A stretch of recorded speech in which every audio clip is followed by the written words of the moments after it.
Di sebuah pinggir jalan yang berdebu dan gersang,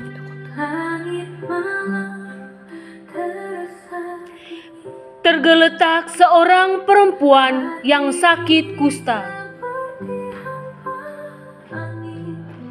Tubuhnya ringkih, napasnya tersengal, dan sekujur tubuhnya dipenuhi borok yang mengeluarkan aroma tak sedap.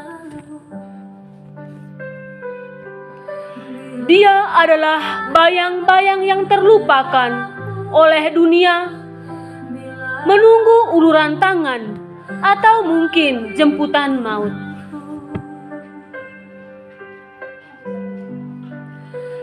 Tak lama kemudian, terdengar langkah yang teratur. Seorang biarawati melintas dengan jubahnya yang bersih.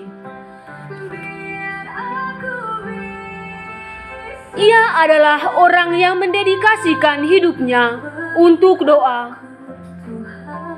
Namun matanya menangkap sosok yang penuh luka itu. Justru ia mempercepat langkahnya. Ia membuang muka, seolah-olah kemiskinan perempuan itu adalah noda yang bisa mencemari kesuciannya. Hatinya telah membatu oleh rutinitas yang kosong.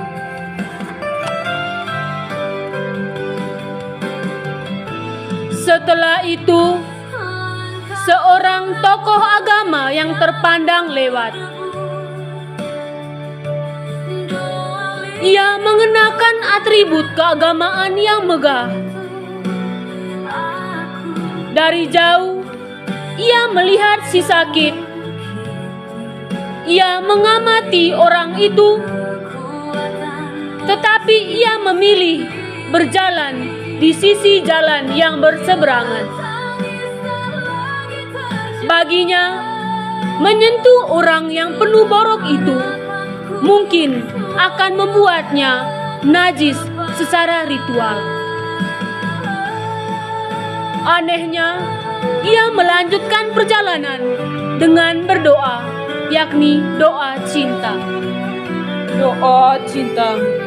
Tuhan asal segala cinta, aku mencintai Engkau lebih dari segala sesuatu dan dengan segenap hati, sebab Engkau maha baik dan pantas untuk dicintai. Karena cinta akan Dikau, maka aku pun mencintai semua orang, sebagaimana aku mencintai diriku sendiri. Tuhan, tambahlah selalu cintaku. Namun, tanpa cinta di hati.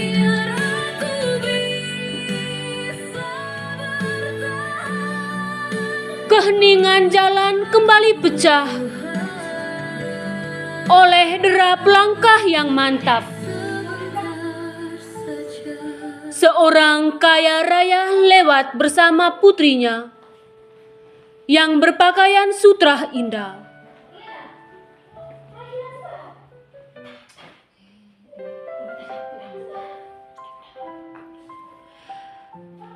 Sang putri menutup hidungnya dengan sapu tangan beraroma bunga mawar.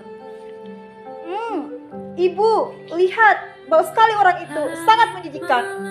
Ayo nak, kita pergi dari sini. Ibu. Sang ibu yang hartanya mampu membangun 10 rumah sakit hanya melirik sekilas, lalu menarik tangan putrinya menjauh. Baginya, kemalangan perempuan itu hanyalah pemandangan yang merusak keindahan harinya.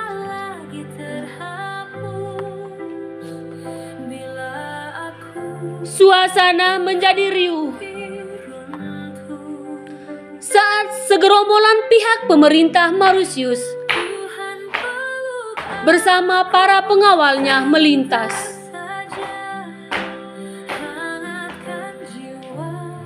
Mereka berhenti sejenak. Sang pejabat melihat si sakit itu dengan wibawa yang dingin, memerintahkan pengawalnya, "Cek dia, apakah masih bernapas?" Siap, Pak.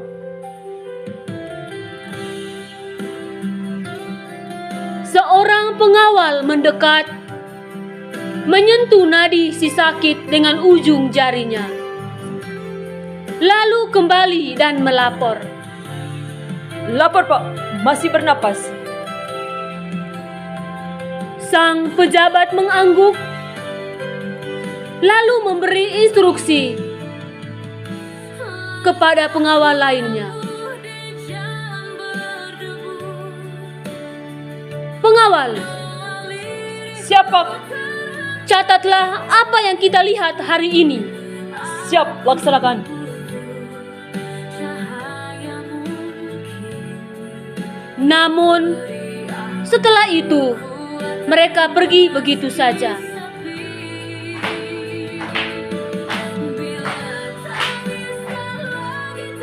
Mereka merasa tugas mereka selesai hanya dengan mengetahui, tanpa merasa perlu menolong. Hujan gerimis mulai turun, membuat luka-luka wanita itu semakin pedih.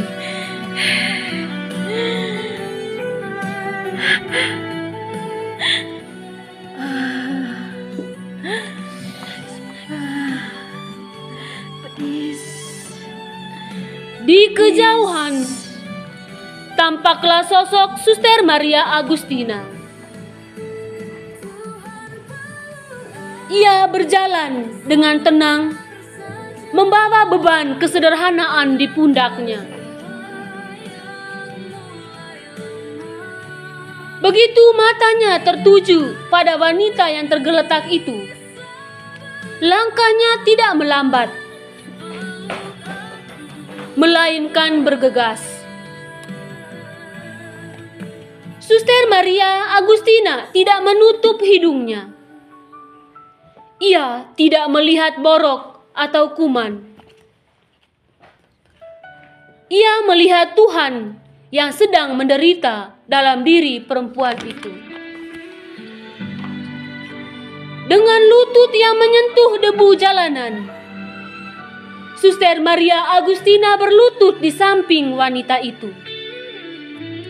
Hatinya tergerak oleh belas kasihan yang luar biasa. "Jangan takut, saudariku. Bisiknya lembut.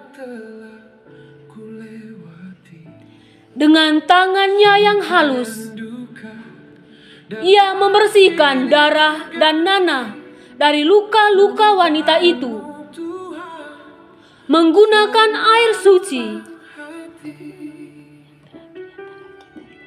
dan kain kerudungnya sendiri.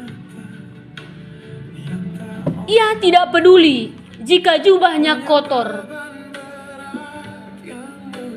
Baginya, jubah yang paling suci adalah jubah yang dibasahi oleh air mata kepedulian. Suster Maria Agustina merangkul wanita itu, memberikan kehangatan yang sudah lama hilang dari hidupnya. Ia membawanya, merawatnya dengan penuh kesabaran, dan memulihkan martabatnya sebagai manusia. Suster Maria Agustina membawa perempuan itu ke sebuah rumah sakit. Selamat siang, dokter." Selamat siang, suster. Cok, suster. "Dokter, sampai ko eta, dokter." Aduh, suster. Cok, kita tara sampai nenggoon tentang "Mungkin dari tadi malam, dokter."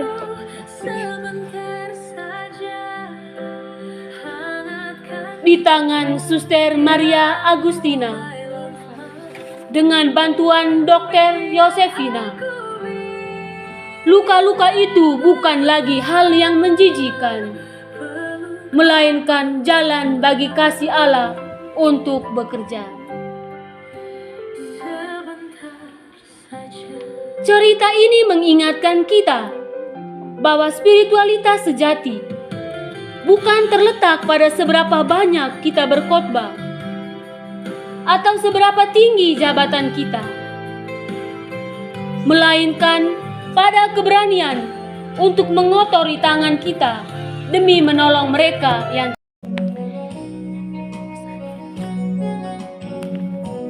pesan dari cerita ini mengingatkan kita bahwa spiritualitas sejati bukan terletak pada seberapa banyak kita berkhotbah atau seberapa tinggi jabatan kita, melainkan pada keberanian untuk mengotori tangan kita demi menolong mereka yang terhina.